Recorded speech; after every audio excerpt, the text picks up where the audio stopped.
उधर से लेना।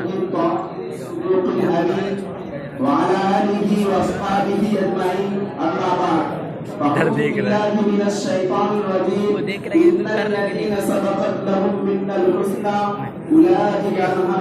बस थोड़ा हल्का उधर हटे।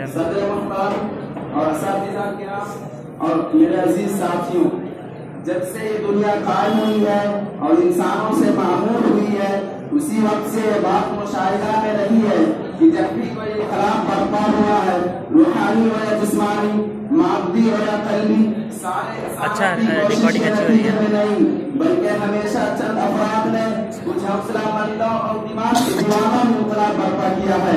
कभी कभी तो सिर्फ एक मर्द मुजाहिद ने सारी दुनिया में इख्तिलाफ बर्पा कर दिया और लोगों की काया पलट दी।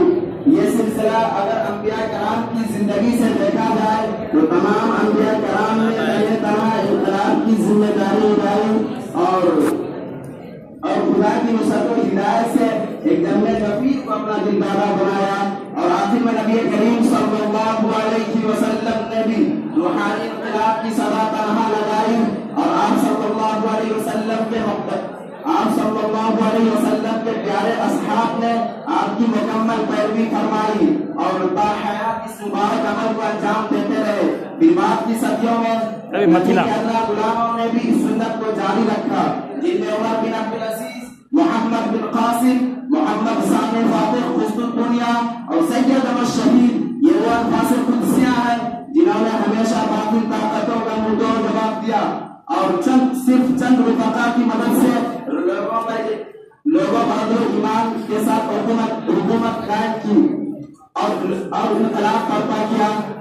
इसी की तारीफ कुरान करीम में करता है कि अगर कुछ लोग खड़े हो जाए तो बातिल की दुश्मनी के लिए काफिर होते हैं और सही मानों में यही लोग तुमको दौड़ा के काम को अंजाम दे सकते हैं। ये हमारे मेहदी भाई हैं, देखिए माशाअल्लाह माशाअल्लाह।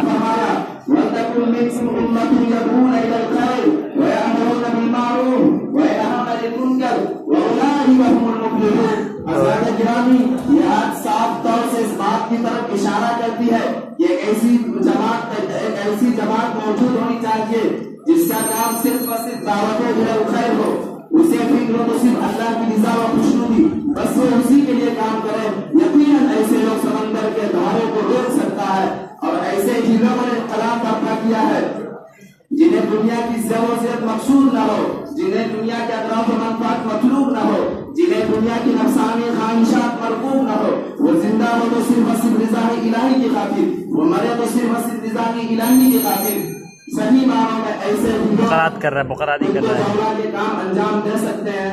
मैं इसी बात पर अपनी तकरीर को खत्म करता हूँ।